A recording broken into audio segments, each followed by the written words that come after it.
Sahabat, bagaimana jika presiden mendatang, presiden pasca Jokowi tidak memiliki komitmen, tidak memiliki keteguhan hati sekuat Jokowi untuk memindahkan ibu kota dari Jakarta ke Kalimantan Timur. Apa yang terjadi jika setelah Jokowi, presiden berikutnya tidak memprioritaskan pindah ibu kota negara ke Kalimantan Timur? Ini pertanyaan yang kuat untuk kita mengantar diskusi obrolan hati pena ke-45. Ini diskusi mingguan yang diselenggarakan oleh Perkumpulan Penulis Indonesia Satu Pena. Kali ini yang menjadi tuan rumah adalah teman-teman dari Satu Pena Kalimantan Timur, pengurus di sana. Mereka sendiri yang memilih topik dan mereka sendiri pula yang memilih pembicaranya.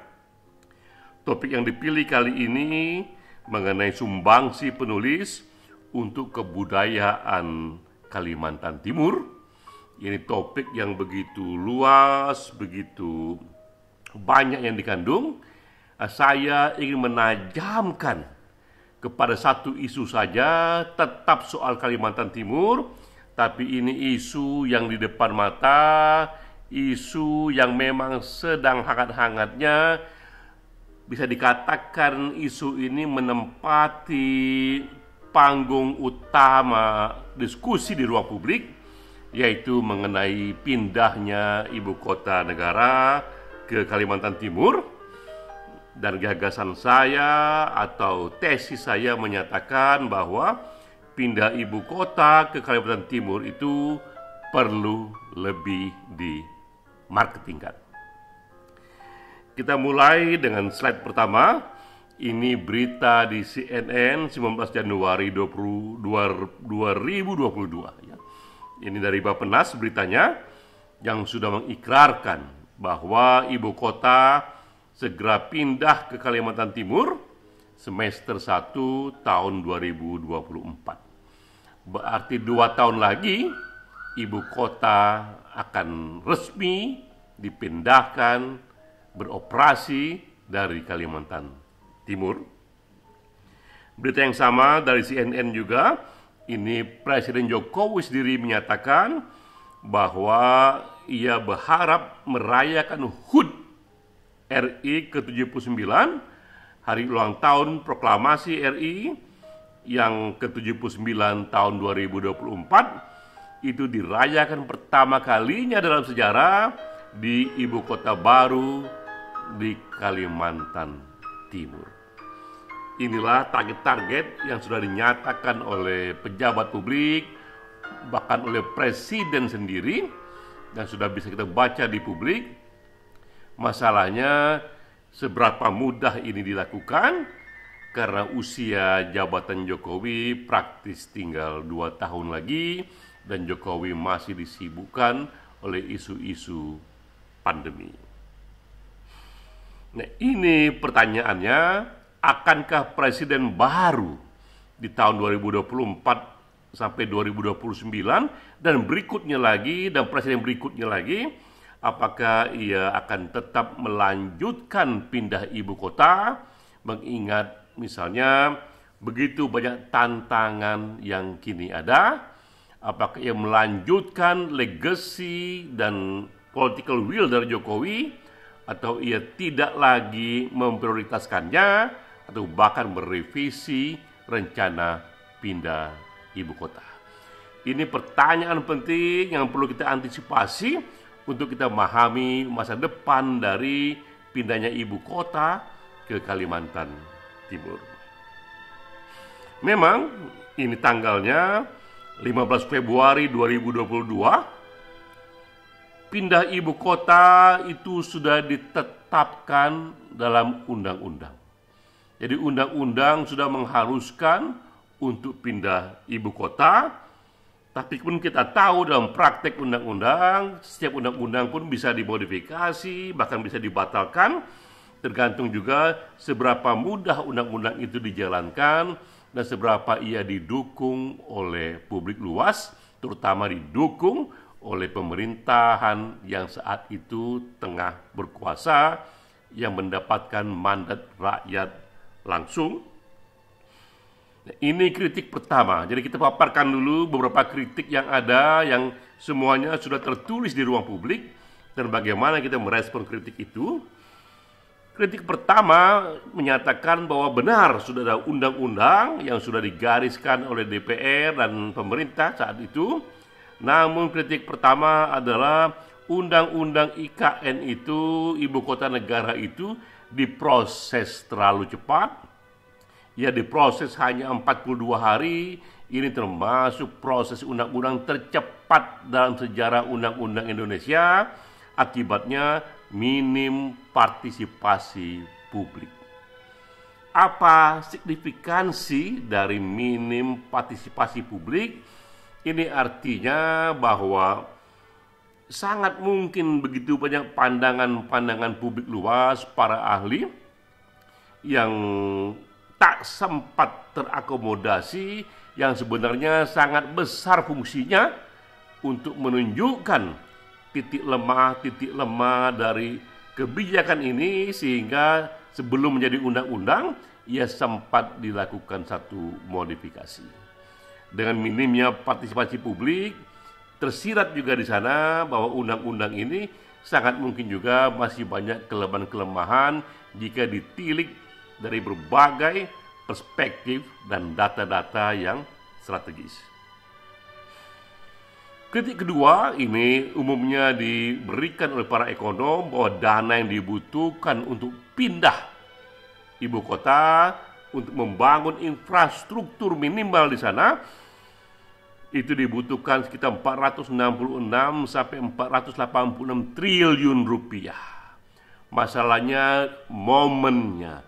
Ini terjadi di momen ketika negara masih dilanda pandemi, ketika ekonomi mengalami penurunan, sehingga banyak yang bertanya apakah ia dalam situasi negara yang begitu berat bebannya untuk keluar dari problem ekonomi akibat pandemik, apakah ia pindah ibu kota harus juga menjadi prioritas? Apakah tak sebaiknya pemerintah memusatkan semua perhatian untuk economic recovery yang mungkin butuh waktu di 2, 3, 4, sampai 5 tahun untuk normal kembali, barulah saat itu ibu kota negara diwacanakan untuk dipindahkan. Jadi pertama ini kritik, dan kedua, pertama kritik dari sisi kecepatan undang-undang, ini kedua kritik dari sisi besarnya dana yang dibutuhkan. Ketiga, ini kritik dari lembaga Walhi yang kita kenal, ini lembaga yang memang mendalami secara panjang sekali riwayatnya mengenai isu-isu lingkungan hidup. Ini kritik dari Walhi bahwa ibu kota baru ini dipilih lokasinya tanpa benar-benar mempertimbangkan dukungan lingkungan hidup. Mengapa satu wilayah dipilih, tidak A tapi B, tidak C tapi B? Harus lebih dahulu ada kajian-kajian lingkungan hidup yang memadai. Menurut Walhi ini belum dilakukan, dan Walhi membeberkan 3 masalah krusial lingkungan hidup yang dihadapi oleh ibu kota negara baru di Penajem Pasir Utara yang sudah dipilih itu. Ini beberapa isu yang dinyatakan oleh Walhi. Pertama adalah ancaman terhadap tata air yang dimiliki oleh calon ibu kota baru. Betapa nanti di sana akan hidup begitu banyak populasi, dari manakah sumber airnya. Walhi sudah menghitung secara saintifik betapa nanti itu di sana akan terjadi krisis air, ya. Juga pandangan dari sisi perubahan iklim, termasuk juga ancaman terhadap flora dan fauna ataupun kerusakan dari lingkungan hidup. Ini perspektif yang ketiga dari kritik itu. Yang keempat adalah dari sisi dukungan publik. Nah, ini adalah survei LSI DNIJA bulan Mei tahun 2022, bahwa ternyata ketika ditanya ibu dan bapak sekalian, apakah ibu dan bapak menyetujui ibu kota negara pindah dari Jakarta ke Kalimantan Timur, yang menyatakan setuju dan tidak setuju sama banyaknya. Hampir sama banyaknya, selisihnya kecil sekali, hanya 1%. Ini selisih yang orang bilang di bawah margin of error, sehingga selisihnya tidak signifikan. Yang mendukung sebanyak 45,8%, yang menentang sebanyak 44,6%. Hanya selisih 1% saja antara yang mendukung dan yang menolak. Dari sini kita tahu bahwa memang pindah ibu kota negara ini kurang dimarketingkan untuk meyakinkan majoriti dari populasi masyarakat Indonesia. Nah, ini kesimpulannya, bahwa agar ibu kota berhasil pindah ke Kalimantan Timur perlu lebih dimarketingkan. Isu ini perlu lebih dikemas untuk meyakinkan tidak hanya para pemegang kecenderungan tanah air, tapi juga penduduk Indonesia yang berjumlah sekitar 250 juta sampai 270 juta dari Aceh sampai Papua. Karena sebuah public policy, apalagi yang kontroversial, akan kuat dilaksanakan jika dukungan publik sudah mencapai angka mayoritas.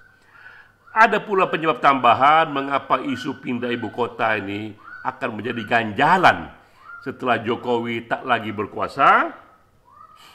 Karena wacana pindah ibu kota ini sudah dikatakan oleh Presiden sejak Soekarno, Soeharto, dan juga SBY.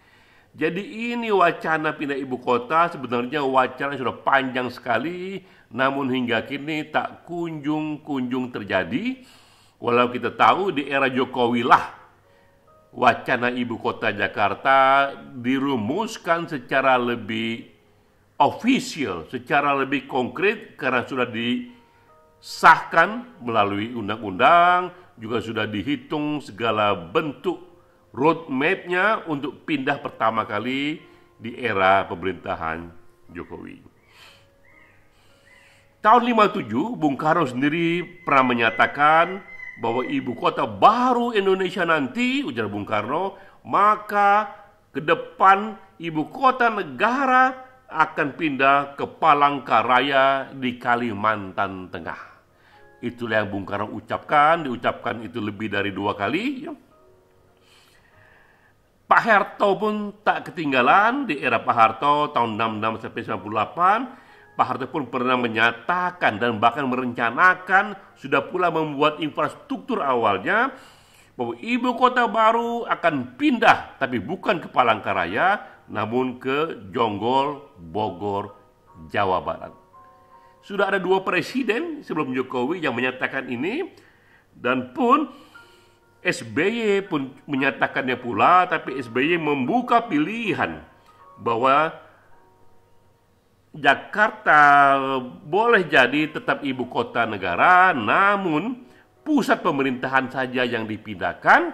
Dan saat itu SBY memberi contoh adalah negara Malaysia, di mana dipisahkannya antara ibu kota di satu sisi dengan pusat pemerintahan di sisi lainnya. Atau di negara lain, pemisahan antara ibu kota dengan pusat bisnis di negara itu. Nah, sekarang pertanyaannya, akankah ibu kota benar-benar pindah setelah nanti Jokowi tak lagi menjadi presiden? Memang Jokowi dapat melakukan seremoni awal seperti tadi rencananya, bahwa tahun 2024, 17 Agustus, pertama kali Jokowi akan memimpin peringatan HUT Indonesia. Dalam sejarah pertama kali ia pimpin itu di ibu kota baru di Kalimantan Timur. Itu seremoni yang bisa dikerjakan oleh Jokowi, tapi masalahnya seberapa ia berlanjut diikuti oleh berbagai follow up untuk benar-benar memindahkan seluruh infrastruktur ibu kota? Jawabannya tentu saja tergantung dengan presiden setelah Jokowi. Karena presiden setelah Jokowi akan punya pilihan ini. Pertama, ia akan prioritaskan pindah ibu kota, meneruskan political will dan legacy yang sudah dibangun oleh Jokowi. Maka the next presiden tahun 2024 sampai 2029 juga yang selanjutnya menjadikan pindah ibu kota ini sebagai prioritas dengan menyediakan anggaran yang sangat besar itu dengan berbagai cara. Ujungnya ibu kota akan terrealisasi pindah setelah Jokowi tak lagi berkuasa.